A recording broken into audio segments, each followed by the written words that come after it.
The Military and Community Relations Office, MACRO, is dedicated to building bridges between Hawaii's military and local communities through engagement, education, and transparent communication. MACRO is committed to promoting and preserving the foundations of Hawaii, especially when it comes to our keiki. Here to tell us a little bit more about this partnership is Audrey Hidano from the Department of Education, as well as Colonel Jeremy Biven, Commanding Officer for Marine Corps Base, Hawaii. Welcome into the show, you two. Thank you. Thank you very much for being here.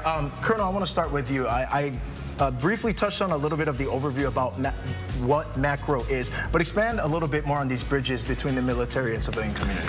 Sure. So the Military and Community Relations Office comes under the cognizance of the Governor's Office, and it is an interlocutor between the military and the state. So it helps facilitate relationships, communications, partnering on projects of things that are beneficial to both the military but also to the state and local community. Gotcha. Obviously, here in Hawaii, investing in our keiki is paramount. What's taking place right now? So right now we're working on a partnership. It's about 2 years in, with several years of work ahead of it before the project started, and it's a $146 million school project, a partnership between the federal and the state that supports about 813 students, a mix of civilian and military families aboard Mokapu Peninsula and Marine Corps Base, Hawaii. Gotcha. Audrey, how important is a collaboration like this, especially when we're talking about really the future of Hawaii's keiki here? It's a number of things, kind of. It helps when the military works with us, and we're very appreciative of that. When we build the schools in the military bases, it helps alleviate stuff that we got to do in the private sector for DOE. Private sector means we got to get the land and buildings and stuff, so by them letting us go on their property, that helps a lot. Absolutely. Colonel, I want to go back to you because a lot of what we're looking at here is renderings and kind of the future to come. Where are we currently at in the process? So phase 1 is about complete, should be open this summer, and it is a new administration building as well as some classrooms, and it will really enhance our ability to educate our students in the current most modern state-of-the-art facilities, STEM, arts, culture, music.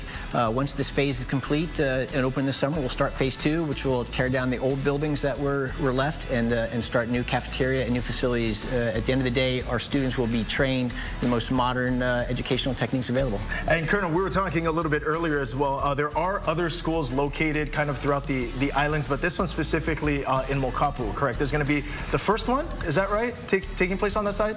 Or on that base? Yes, so this is the first one aboard Marine Corps Base Hawaii, and it serves pre-K all the way through 6th grade. And again, we have about 813 students. It's a mix, about 85-15% of military-connected students as well as local students. Gotcha. And Audrey, again, I mean, hearing this, being able to work with the government in such a close capacity, how does that streamline a lot of the efforts for you folks on the Department of Education side? Well, first of all, the money. They give us the money, so that's important.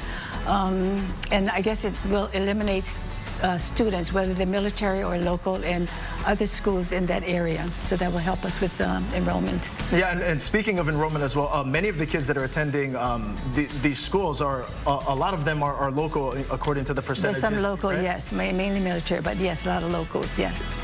Colonel, what is the hope for you folks as you continue to move this forward into MACRO and looking to, again, not build these bridges, but really solidify that commitment? Well, it's a great opportunity. A lot of our military families are only here for 2 to 3 years, so it's an opportunity to not just educate our students, but introduce them to Hawaii, to culture, the history, the traditions, and to really blend modern STEM technology with the history and culture of Hawaii. So it's important for our students as they leave here, they've learned something and become better citizens of the world. Absolutely. Colonel, how do people get more information about MACRO? You mentioned there's 2 separate phases that are going to be taking place, but obviously people have questions about enrollment, when it's happening. How do people stay up to date? They can Google MACRO Hawaii and link to the website there. Gotcha. Audrey, Colonel, thank you very much for being here, and we'll have this entire interview posted at HiNowDaily.com. We'll be right back.